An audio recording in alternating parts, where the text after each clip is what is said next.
하나님 말씀 보겠습니다. 창세기 36장입니다.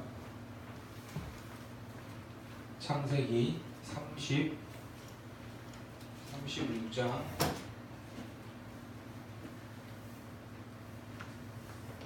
창세기 36장 전체인데 1절에서 8절까지만 교독하겠습니다.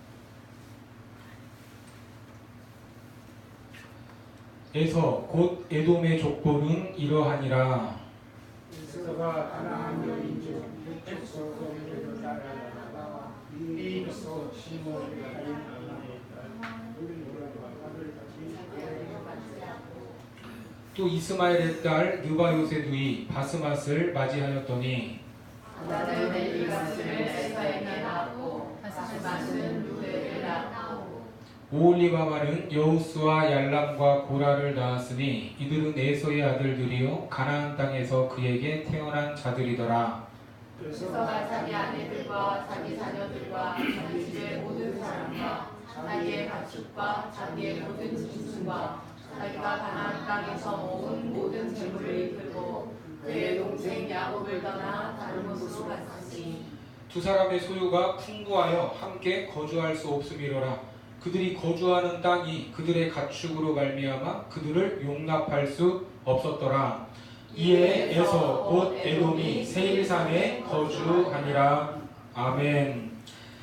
우리는 이 야곱의 이야기를 통해서 하나님의 주권적인 선택과 끝까지 포기하지 않으시고 하나님이 원하시는 그 자리까지 이끌어 가신다는 하나님의 섭리를 보고 있습니다.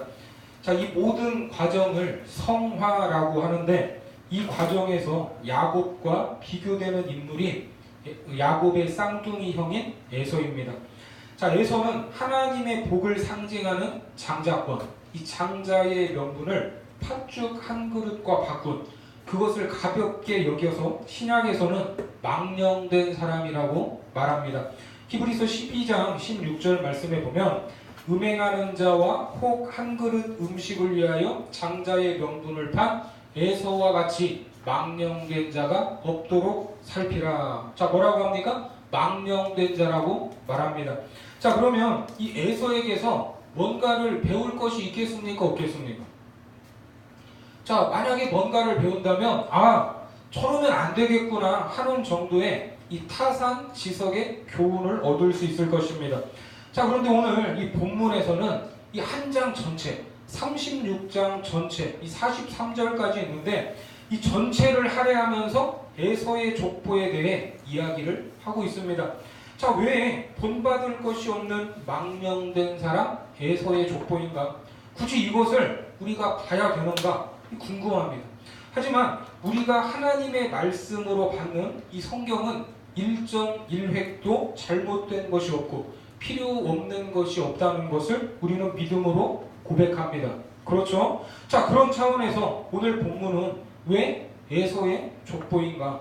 이 안에 담긴 의미들을 하나둘씩 살필 때 하나님이 주시는 은혜와 깨달음이 있기를 바랍니다. 자, 본문 1절과 2절 말씀 다시 한번 같이 읽겠습니다. 1, 2절 시작. 에서 곧 에돔의 족보는 이러하니라. 에서가 가나안 여인 중 헷 족속 엘론의 딸 아다와 히위 족속 시돈의 딸인 야나의 딸 오홀리바마를 자기 아내로 맞이하고. 자, 여기에 보면 에서의 이제 첫 아내들은 어느 여인들이었어요? 가나안 여인들이었습니다. 하지만 에서의 이런 이방 결혼, 다른 족속과의 결혼은 그의 부모였던 이삭과 리브가의 마음을 근심하게 만들었죠. 창세기 26장 34절 말씀에 보면 에서가 40세에 헷 족속 부엘리의 딸 유딧과 헷 족속 엘론의 딸 바스맛을 아내로 맞이하였더니 같이요 그들이 이삭과 리브가의 마음에 근심이 되었더라. 자, 어떻습니까? 그러니까 에서는 자기 마음대로 좋아 보이는 대로 결혼을 했던 것입니다. 그런데 오늘 본문에 소개되는 이제 이 이름, 오늘 본문에서 소개되는 이름과 지금 방금 읽은 26장에 등장하는 에서의 아내들의 이름이 다르게 기록이 되어 있습니다. 분명히 앞서서 성경은 1.1획도 틀리지 않는다고 했는데 이것이야말로 성경의 오류가 아닌가 하는 생각이 드실 수도 있지만 사실 이 부분에 대해서는 이 성경학자들도 아주 명확하게 설명하지는 못합니다. 자, 그런데 우리가 이제 이 성경을 우리가 이제 지금 신구약 36권을 받아서 보고 있지만 이 성경이 한 권으로 묶이기까지는 이제 오랜 시간이 걸렸어요. 그러니까 이 창세기만 보더라도 이제 여러 전승들, 창세기가 1장부터 50장까지 있지만 그게 막 한 권으로 묶여져서 내려온 게 아니라 이제 좀 따로따로 이제 파편들로 묶여져 내려오는 여러 전승들을 모으다 보니까 이제 이런 일이 일어났다라고도 이야기를 하는데 이거는 성경의 오류는 아니고 이거를 이제 어떻게 이제 설명을 하냐면 이 에서의 아내가 여러 명이 있었는데 지금 이제 성경에서는 3명을 소개하고 있거든요. 여러 명이 있었는데 그중 3명만 대표적으로 기록을 했다 이런 이제 주장을 하거나 아니면 동일 인물인데 이 당시에는 한 사람이 2개의 이름을 사용하는 것이 흔했대요. 그래서 한 사람인데 이 각각의 이름을 기록한 것이다 이렇게 이야기를 합니다. 자, 그래서 아무튼 이름이 좀 다르게 기록되어 있다는 것을 이제 말씀드리는데, 자, 아무튼 먼저 가나안 여인들과 결혼한 에서는 이제 아버지가 이방 며느리를 싫어한다는 것을 뒤늦게 알게 됩니다. 창세기 28장 6절에 보면 에서가 본즉 28장 6절이요. 에서가 본즉 이삭이 야곱에게 축복하고 그를 바단 아람으로 보내어 거기서 아내를 맞이하게 하였고 또 그에게 축복하고 명하기를 너는 가나안 사람의 딸들 중에서 아내를 맞이하지 말라. 자, 아버지가 동생 야곱에게 절대 그렇게 하지 말라고 신신당부하는 것을 들은 후에 아버지에게 잘 보이려고 에서는 이스마엘의 딸과 결혼을 하게 됩니다. 창세기 28장 8절 이하의 말씀 같이 읽겠습니다. 시작. 에서가 또 본즉 가나안 사람의 딸들이 그의 아버지 이삭을 기쁘게 하지 못하는지라. 다음이요. 이에 에서가 이스마엘에게 가서 그 본처들 외에 아브라함의 아들 이스마엘의 딸이요 느바요의 누이인 마할랏을 아내로 맞이하였더라. 결국 이스마엘의 딸, 이 아버지의 이복형인 이 큰아버지의 딸을 아내로 맞이하면서 아내가 3명이 되고 거기에서 5명의 아들을 낳게 되는데, 자, 이것만 봐도 일단 누구와 결혼했느냐만 봐도 에서의 후손들은 시작부터 다양한 민족들과 섞이게 됩니다. 일단 가나안 여인들과 결혼을 했기 때문에 가나안 사람의 피가 섞였고 나중에 이스마엘의 딸과 결혼을 했다지만 이스마엘의 어머니 하갈, 그 여종은 어디 사람이었죠? 애굽 사람이었습니다. 애굽 사람. 그러니까 에서의 후손은 이제 애굽의 피도 섞이는 거예요. 자, 이 말은 피가 섞인 것이 잘못이다 하는 말이 아닙니다. 그렇게 따지면 야곱의 후손들도 나중에는 여러 족속들과 피가 섞이게 됩니다. 우리가 알듯이 야곱은 몇 명의 아내가 있었죠? 4명의 아내를 통해서 12명의 아들을 낳았는데 후에 이스라엘이 애굽에서 종살이를 할 때 많은 족속들과 결혼을 했음을 알 수 있습니다. 그 400년 시간 동안, 자, 그게 어디에 나오냐면 여호수아 5장 6절 말씀에 보면 이스라엘 자손들이 여호와의 음성을 청종하지 아니하므로 여호와께서 그들에게 대하여 맹세하사 그들의 조상들에게 맹세하여 우리에게 주리라고 하신 땅, 곧 젖과 꿀이 흐르는 땅을 그들이 보지 못하게 하리라 하심에 같이요. 애굽에서 나온 족속 곧 군사들이 다 멸절하기까지 40년 동안을 광야에서 헤매었더니, 자, 여기에 보면 애굽에서 나온 족속, 이 족속들이 이방 족속입니다. 이들이 왜 나왔어요? 애굽에서 이스라엘과 이제 혈연 관계를 맺었기 때문에, 결혼을 하고 피가 섞였기 때문에 출애굽할 때 이 족속들도 같이 출애굽을 했던 것입니다. 그러니까 이 육신적인 혈통이 중요한 것이 아니에요. 나중에 유대인들이 무슨 이방 민족과 피가 섞였니 안 섞였니 하면서 사마리아 사람들을 개만도 못하게 취급하고 어쩌고 저쩌고 하는 걸 보면 이게 참 우스운 일이 아닐 수 없습니다. 역사적으로 보면 피가 다 섞였어요. 우리나라도 외세의 침략이 몇 번 있었대요. 몇 번. 1000번 가까운 외세의 침략 동안에 그때마다 피가 섞였어요, 안 섞였어요? 섞였습니다. 저도 조상 쪽에 무슨 피가 섞였는지 머리가 노랗게 태어났어요. 예? 지금도 노랗지만 어릴 적에는 더 샛노랐어요. 이게 무슨 피가 섞였는지 어디에서 그냥 알 수가 없습니다. 그러니까 우리가 피로 뭔가를 따지려면 이게 순수한 혈통이냐 아니냐 이게 중요한 게 아니라 우리 심령에 예수의 피가 흐르냐 흐르지 않느냐 이것이 중요한 줄 믿으시기 바랍니다. 자, 계속해서 본문 6절과 7절 말씀 같이 읽겠습니다. 시작. 에서가 자기 아내들과 자기 자녀들과 자기 집의 모든 사람과 자기의 가축과 자기의 모든 짐승과 자기가 가나안 땅에서 모은 모든 재물을 이끌고 그의 동생 야곱을 떠나 다른 곳으로 갔으니 두 사람의 소유가 풍부하여 함께 거주할 수 없음이로라. 그들이 거주하는 땅이 그들의 가축으로 말미암아 그들을 용납할 수 없었더라. 자, 여기에 보니까 에서와 야곱이 아버지를 장례한 후에 당분간 일정 기간 동안 같이 살았던 것 같습니다. 같이 살았는데 둘 다 너무나 또 부자였어요. 그 부함이 이유가 되어서 함께 거주할 수 없는 지경에 이르게 됩니다. 왜? 당시 부의 척도는 얼마나 많은 가축을 가지고 있느냐 이기 때문에 물리적으로 같은 장소에서는 그 가축들을 전부 다 먹일 수가 없었던 것입니다. 결국 둘 중에 하나가 떠나야 되는데 생각 같아서는 누가 떠나야 되겠어요? 동생이 떠나야 될 것 같은데 에서가 떠났다고 합니다. 자, 여기서도 뭐 누가 떠났냐 누가 남았냐 이게 중요한 게 아니에요.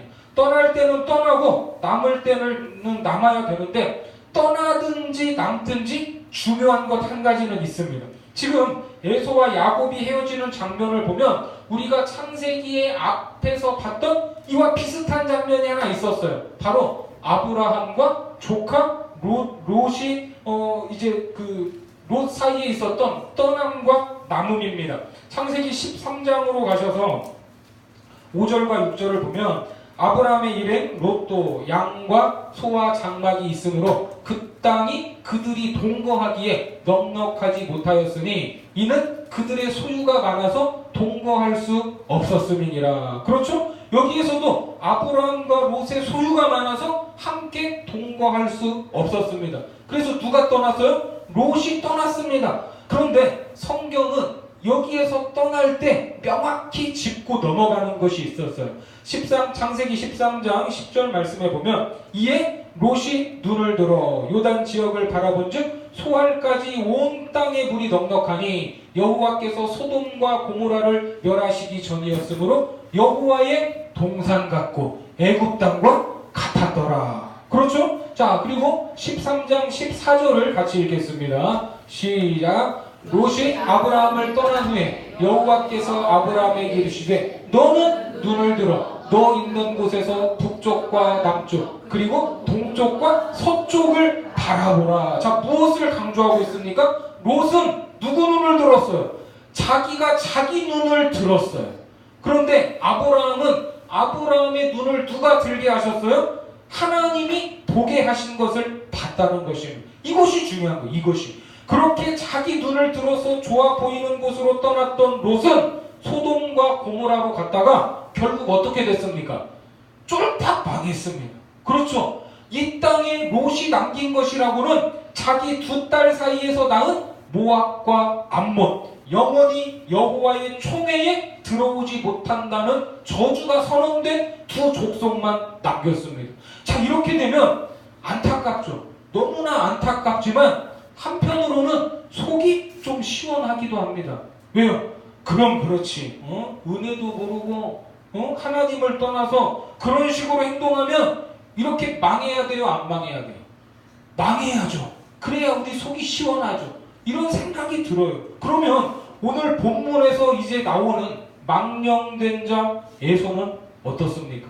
야곱과 헤어지고 어디로 갔어요? 8절 말씀에 보면 이에 에서 곧 에돔이 세일산에 거주하니라. 에서가 세일산으로 갔어요.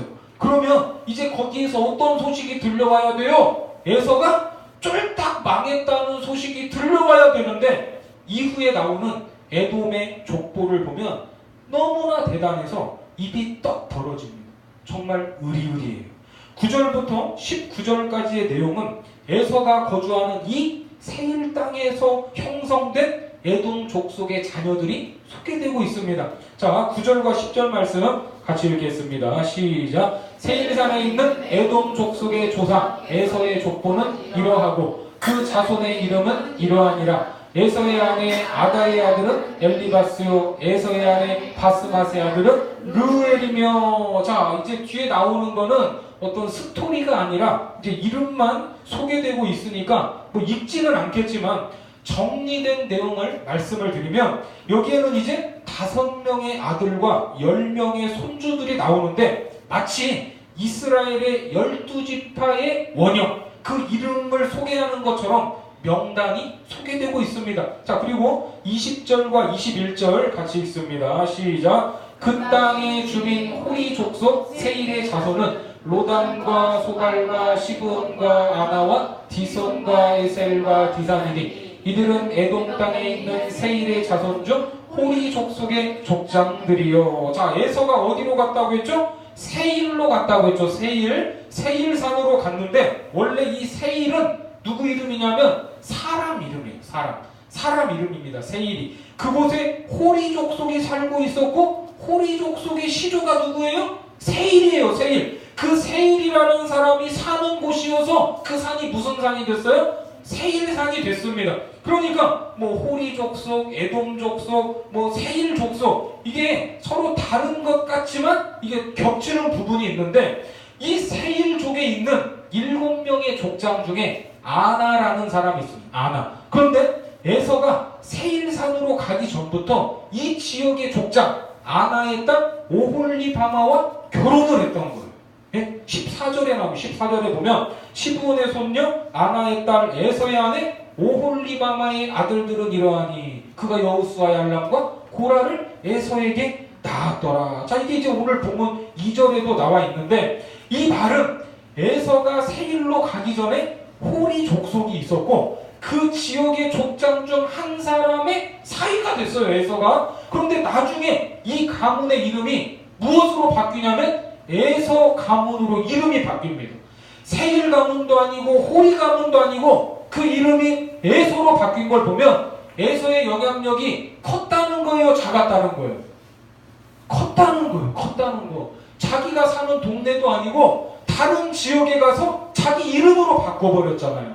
자, 계속해서 31절 말씀 같이 봅니다. 시작. 이스라엘 자손을 다스리는 왕이 있기 전에 에돔 땅을 다스리던 왕들은 이러하니라. 자, 31절부터 39절까지의 말씀은 이제 에돔 족속의 왕들, 이 왕들의 명단이 나오는데 자, 여기 지금 31절에서 이스라엘 자손을 다스리는 왕이 있기 전에 자, 이 이스라엘 자손은 야곱이죠. 야곱의 이름이 이스라엘로 바뀌었죠. 이 야곱의 후손들에게 왕이 없던 시절에 사실 뭐 왕은 고사하고 이스라엘은 땅도 없었어요. 나라도 없이 광야를 떠돌고 혼란스러운 사사시대를 살아가고 있을 때 에돔 족속은 에돔 땅을 다스리던 왕들이 있었대요. 예? 그 시절에. 그래서 이 에돔 족속은 이미 무엇을 이루었어요? 왕이 있다는 것은 왕정 체제를 이루고 있었다는 거예요. 자, 이 31절 이하의 내용을 보면 이제 8명의 왕들이 등장을 하는데요. 그런데 놀라운 건 뭐냐면 이 왕이 죽으면 그 왕위를 누구에게 넘깁니까? 보통 자기 아들에게 왕위를 넘기죠. 그런데 자기 아들에게 왕위를 넘기지 않고 다른 지역 사람들이 왕위를 계승할 정도로 아주 민주적인 나라였어요. 이 에돔 왕국이. 자, 그 내용 몇 개만 보겠습니다. 33절과 34절요. 시작. 벨라가 죽고 보스라 사람 세라의 아들 요밥이 그를 대신하여 왕이 되었고 요밥이 죽고 대만 족속의 땅에 후삼이 그를 대신하여 왕이 되었고. 자, 왕위가 아들에게로 가는 게 아니라 이 지역별로 해가지고 넘어가요. 다른 족장들에게. 예? 이해가 되세요? 그런데 고대에서는 이런 일들이 흔하지 않았습니다. 아니, 거의 없었습니다. 그러니까 어느 나라도 하지 못하는 일을 에돔 왕국에서는 이 일을 하고 있었다는 거예요. 고대에 이 정도면 이게 보통 나라가 아닌 거예요. 보통 나라가. 자, 그리고 에서를 통해 형성된 에돔 족속의 이제 최종 리스트가 나오는데, 그러면서 이제 족보를 마무리하고 있습니다. 자, 같이 40절에서 43절까지 같이 읽겠습니다. 시작. 에서에게서 나온 족장들의 이름은 그 종족과 거처와 이름을 따라 나누면 이러하니 딥나 족장, 알와 족장, 여대 족장, 오홀리바마 족장, 엘라 족장, 비논 족장, 그나스 족장, 대만 족장, 밉살 족장, 막디엘 족장, 이람 족장이라. 이들은 그 구역과 거처를 따른 에돔 족장들이며 에돔 족속의 조상은 에서더라. 자, 방금 밑줄 친 게 있었죠? 딥나와 오홀리바마. 자, 여기에 11명의 족장이 나오는데 밑줄 쳤더니 딥나와 오홀리바마는 누굴까요? 여자입니다. 여자였어요. 여자. 그러니까 여성들에게도 기회가 주어져 있고 민주적이고 상당히 열려있는 체제를 유지하면서 에서의 후예들은 너무나 앞서 나가고 있었고 너무나 세련돼 보이고 누가 봐도 부러워할 만한 민족을 이루고 있었습니다. 이처럼 에서의 후손 에돔 족속은 일찌감치 터를 잡았고요, 민족을 이루었어요. 에서를 비롯한 그의 후손들은 대다수가 부자들이었고 세상적으로도 부귀영화를 누리는 사람들이었습니다. 많은 족장들과 왕들이 에서의 후손에서 나왔는데 무엇보다 야곱의 후손들이 400년 동안 애굽에서 종살이 할 때에도 에서와 에서의 후손들은 에돔 땅에 독립왕국을 세우고 8대에 걸쳐서 왕노릇을 하고 있었습니다. 그러니까 에서의 후손들과 야곱의 후손들이 비교가 돼요, 안 돼요? 비교가 안 돼요. 비교가. 사실 에서와 야곱 때에도 봤지만 야곱은 바단 아람에서 이 장인어른 라반에게 그렇게 사기당하고 밤낮 잠도 못 자고 고생하면서 종살이하고 있을 때 에서는 세일에서 엄청난 부를 축적했습니다. 야곱은 물질로 에서의 마음을 살려고 했지만 에서는 그 물질에 관심이 있었어요, 없었어요? 야, 나 그거 안 받아도 산다. 야곱이 온다는 소식에 사람들 400명을 동원했습니다. 여러분들 지금 어디에다가 전화를 하든 누구에게 부탁을 하든 협박을 하든 지금 이 자리에 400명 모을 수 있습니까? 예? 400명 오라고 하면 와요, 안 와요? 4명 부르기도 힘들어요. 오라고 해도 안 와요. 예? 그러니까 에서가 가진 권력이 어느 정도인지 가늠할 수 있는 거예요. 예? 그러면 에서와 야곱 중에 도대체 복은 누가 받은 거예요? 복은. 지금 누가 복 받은 겁니까? 지금 누가 복을 받았어요? 에서와 야곱 중에. 분명히 야곱이 장자권도 빼앗았고 아버지의 축복도 받았습니다. 하나님의 축복은 에서가 아닌 야곱이 받은 것이 확실한데 왜 야곱과 그의 후손들은 찌질하게 보잘것없고 에서와 그 후손들은 부러워할 만하고 세상에서 더 형통한 삶을 살고 있습니까? 도무지 이해가 안 돼요. 자, 그래서 야곱이 과연 이게 축복을 받은 것이 맞는지, 이게 축복이 어디로 샌 건 아닌지 우리가 다시 한번 확인하지 않을 수가 없습니다. 자, 창세기 27장으로 가서 28절과 29절 말씀 같이 읽겠습니다.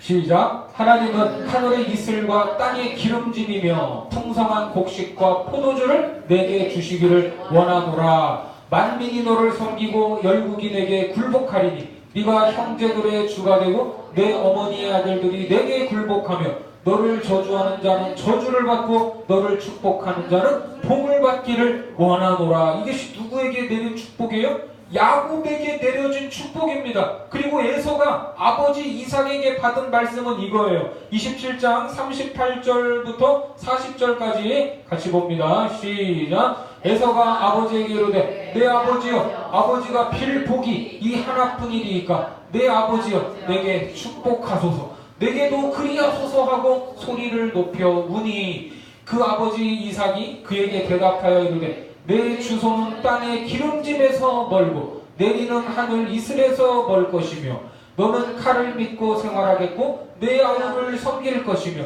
네가 내 힘을 벗을 때에는 그 멍에를 내 목에서 떨쳐버리리라 하였더라. 자, 어떻습니까? 말씀대로라면 문자적으로만 봐도 야곱이 훨씬 더 잘 살아야 맞는 것 같은데 왜 이런 축복의 내용이 야곱 이게 잘 보이지 않습니까? 에서와 그의 후손들은 이 세상에서 왕으로 족장으로 살고 야곱과 야곱의 후손들은 종으로 노예로 살고 있습니다. 분명히 축복은 야곱에게로 갔는데 왜 에서의 후손들이 이렇게 득세할 수 있을까? 이게 뭔가 잘못된 거 아닌가? 헷갈립니다. 자, 하박국에서 이런 경우를 말하고 있어요. 하박국 1장 13절에 보면 주께서는 눈이 정결하심으로 악을 참아 보지 못하시며 폐역을 참아 보지 못하시거늘 어찌하여 거짓된 자들을 방관하시며 악인이 자기보다 의로운 사람을 삼키는데도 참장하시나이까. 왜 악한 사람들은 잘 되는데 의로운 사람들은 그들에게 당하고 있어야 되는가에 대한 불만을 쏟아놓고 있습니다. 거기에 대한 하나님의 말씀이 이것입니다. 하박국 2장 2절부터 4절까지 같이 봅니다. 시작. 여호와께서 내게 대답하여 이르시되 너는 이 북시를 기록하여 판에 명백히 새기되 달려가면서도 읽을 수 있게 하라. 이 북시는 정한 때가 있나니 그 종말이 속히 이르겠고 결코 거짓되지 아니하리라. 비록 더딜지라도 기다리라. 지체되지 않고 반드시 응하리라. 보라, 그의 마음은 교만하며 그 속에서 정직하지 못하나 의인은 그의 믿음으로 말미암아 살리라. 지금은 악한 사람들이 잘되고 더 강한 것처럼 보이지만 그들의 종말은 속히 올 것이라고 말씀합니다. 그리고 마지막에 뜬금없이 어떻게 살으래요? 의인은 그의 믿음으로 말미암아 살리라. 믿음으로 살라고 이야기를 합니다. 그러니까 악한 사람들이 잘 나가고 뭔가 있어 보이고 누가 봐도 부러운 삶을 살아갈 때 반대로 믿는 사람들은 찌질하고 볼 것이 없고 아무런 힘도 없는 것 같은 때에도 무엇으로 살으래요? 믿음으로 살아요. 믿음으로. 그것이 의인의 삶이라고 말씀합니다. 에서는 사실 이 사람 됨됨이도 좋았어요. 야곱은 비열하고 잔머리 굴리고 있었지만 에서는 그래도 괜찮았어요. 장자권 빼앗기고 아버지 축복을 받지 못했을 때는 너무나 화가 나서 야곱을 죽이려고 했지만 나중에 야곱을 포용했습니다. 야곱을 받아줬습니다. 관대했어요. 그리고 객지에서 국가를 세우는 대단한 업적을 남기고 존경받을 만한 인물도 됐습니다. 이거는 부인할 수가 없어요. 이거는 있는 사실입니다. 그런데 그가 만든 나라는 하나님의 나라를 상징하는 이스라엘, 야곱의 후손들과 엇박자로 나가게 됩니다. 지금은 이스라엘의 후손보다 앞서 나가고 발전했지만 나중에 다윗 왕 때에 이스라엘의 종이 되고 말아요. 에서의 후손들이. 이스라엘 역사에 있어서 다윗은 그냥 왕 중에 한 사람이 아닙니다. 다윗은 이스라엘 왕들의 절대 기준이에요. 열왕기하 22장 2절에 보면 요시야가 여호와 보시기에 정직히 행하여 그의 조상 다윗의 모든 길로 행하고 좌우로 치우치지 아니하였더라. 열왕기하 16장 2절 같이요. 시작. 아하스가 왕이 될 때에 나이가 20세라 예루살렘에서 16년간 다스렸으나 그의 조상 다윗과 같이 아니하여 그의 하나님 여호와께서 보시기에 정직히 행하지 아니하고. 성경은 이스라엘 역사의 이 왕들이 똑바로 하면, 제대로 하면 누구와 같다고 말해요? 다윗과 같았다 이렇게 말을 하고, 이 왕들이 제대로 하지 못하면 다윗 왕과 같지 않았다 이렇게 평가를 합니다. 절대 기준이었어요, 다윗 왕이. 그런데 이 다윗이 기름 부음을 받고 왕이 되기까지 얼마나 많은 어려움들이 있었습니까? 별의별 일들을 다 겪게 되는데 한 번은 제사장들이 사울을 피해 도망다니던 다윗을 도와준 적이 있었습니다. 그런데 이 사실을 누군가가 고자질을 했어요. 그게 누군가? 사무엘상 22장 9절 같이요. 시작. 그때에 에돔 사람 도액이 사울의 신하 중에 섰더니 대답하여 이르되 이새의 아들이 노베 와서 아이두베 아들 아히멜렉에게 이른 것을 내가 보았는데. 누가 일러 바쳤어요? 에돔 사람 도액이 고발했습니다. 그래서 이렇게 고발하면서 사울왕의 손에 의해서 제사장 85명이 죽게 되는 비극이 일어납니다. 그러니까 다윗이 왕이 되는 것을 방해했던 사람이 누구예요? 바로 에돔 족속이었어요. 에돔 족속. 결국 다윗이 왕이 된 후에 에돔이 이스라엘의 종이 됩니다. 사무엘하 8장 13절과 14절 같이요. 시작. 다윗이 소금 골짜기에서 에돔 사람 18,000명을 쳐 죽이고 돌아와서 명성을 떨치니라. 다윗이 에돔의 수비대를 두되 온 에돔의 수비대를 두니 에돔 사람이 다 다윗의 종이 되니라. 다윗이 어디로 가든지 여호와께서 이기게 하셨더라. 그렇습니다. 이렇게 다윗의 종이 됐어요. 다윗의 종으로 들어갔다가 나중에 솔로몬 왕 말기에 우상숭배로 타락하면서 다시 에돔 족속이 머리를 들기 시작합니다. 열왕기상 11장 14절에 보면 여호와께서 에돔 사람 하닷을 일으켜 솔로몬의 대적이 되게 하시니 그는 왕의 자손으로서 에돔에 거하였더라. 그리고 또 역사가 이제 시간이 흐른 후에 남유다의 여호람 왕 시절에 또 혼란스러운 때를 틈타서 에돔 족속이 배반합니다. 열왕기하 8장 20절 같이요. 시작. 여호람 때에 에돔이 유다의 손에서 배반하여 자기 위에 왕을 세운 고로 이때 에돔이 독립선언을 하고 유다를 공격하다가 바벨론의 편에 서서 앞잡이가 되고 유다 백성들이 도망갈 때 그들을 공격한 적이 있습니다. 자, 이러한 에돔 족속의 만행이 선지서 곳곳에 등장하고 있어요. 결국 한 시대를 제패했던 페르시아 들어보셨죠? 페르시아 제국에 굴복하게 되고 BC 6세기쯤에 암몬과 모압 족속과 함께 여기저기로 흩어지게 되는 에돔 족속.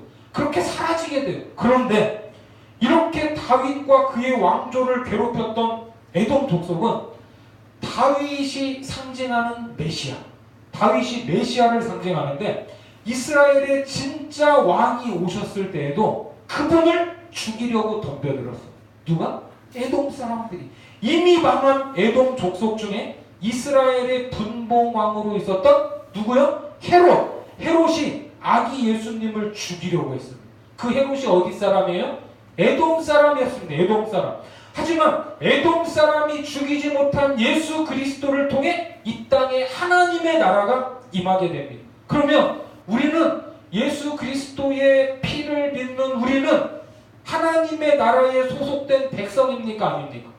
하나님 나라에 소속된 백성임을 믿습니다. 그러면 그 하나님 나라의 백성들이 경험하는 복은 무엇인가? 이 땅에서 환경과 처지와 상황을 통해서 받는 복도 물론 있지만 그것이 중요한 것이 아니라 오히려 그런 것들과는 무관해 보이는 영적인 풍요와 안식으로 경험되는 복임을 믿으시기 바랍니다. 예? 그래서 우리는 눈에 보이는 현실적인 상황과 환경에 일희일비하는 것이 아니라 믿음으로 이 땅을 살아가는 거예요. 믿음으로. 우리의 삶에서도 얼마든지 이해할 수 없는 일들을 만납니까? 안 만납니까? 만나요. 예? 그런 상황에 놓입니다. 악인들이 더 행복하고 악인들이 하는 일이 더 잘 되는 것 같으면 우리 마음이 상해요, 안 상해요? 상하죠. 예? 화도 나고. 그러나 우리는 이해할 수 없는 상황에서도 무엇으로 살아가야 되는 존재예요? 믿음으로 살아야 하고 현실에 굴복하거나 좌절할 수 없는 존재임을 믿으시기 바랍니다. 그래서 야곱에게 약속된 하나님의 축복은 이 땅에서 완성되고 이루어지는 것이 아니라 하나님 나라에서 주어지는 하늘의 풍요와 안식이다, 이렇게 말하는 것입니다. 이 땅에서 아무리 세련되어 보이고 앞서 나가는 것 같고 열려 있어서 많은 사람들이 부러워할 만하다고 해도 에돔의 후예, 에돔의 족속, 그 후손들은 어디로 가고 있었습니까? 생명으로 가는 길이 아니었습니다. 오히려 하나님의 나라를 공격하고 그 나라가 어려울 때 잔인하고 치사한 짓을 하면서 스스로 망해가는 나라였습니다. 아무리 괜찮아 보이고 모든 사람들의 부러움을 받는다고 해도 하나님의 나라를 대적하는 결국 없어질 왕국이라는 것을 우리에게 말씀하는 것입니다. 오늘 이 에서의 족보, 잘 나가고 앞서가고 모두가 부러워할 만한 그들의 삶과 역사를 보여주고 있지만 이것이 중요한 것이 아니다. 정말 중요한 것이 무엇인가를 우리로 하여금 다시 생각하게 하는 것입니다. 우리들은 어디에 속한 존재인가? 우리는 에돔의 후예인가? 아니면 이스라엘의 후손인가? 우리는 생명으로 가는 이스라엘의 후손임을 믿습니다.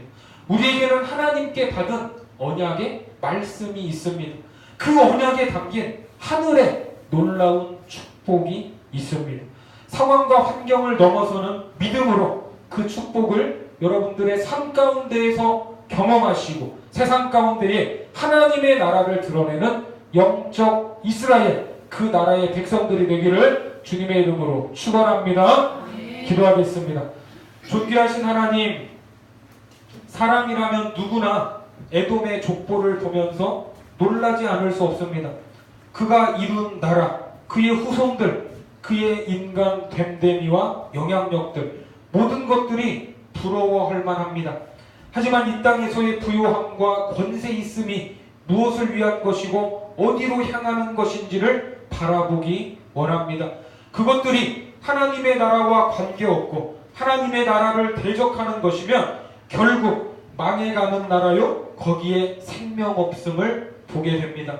특별히 하나님의 주권적 선택으로 우리를 영적 이스라엘로 불러주시고 축복을 약속해 주심을 믿사오니 이 땅을 살아가는 동안 믿음으로 살아가게 하시고 하나님의 나라를 세상 가운데 드러내는 복된 삶이 되도록 축복하여 주옵소서. 감사를 드리며 예수님의 이름으로 기도드립니다. 아멘.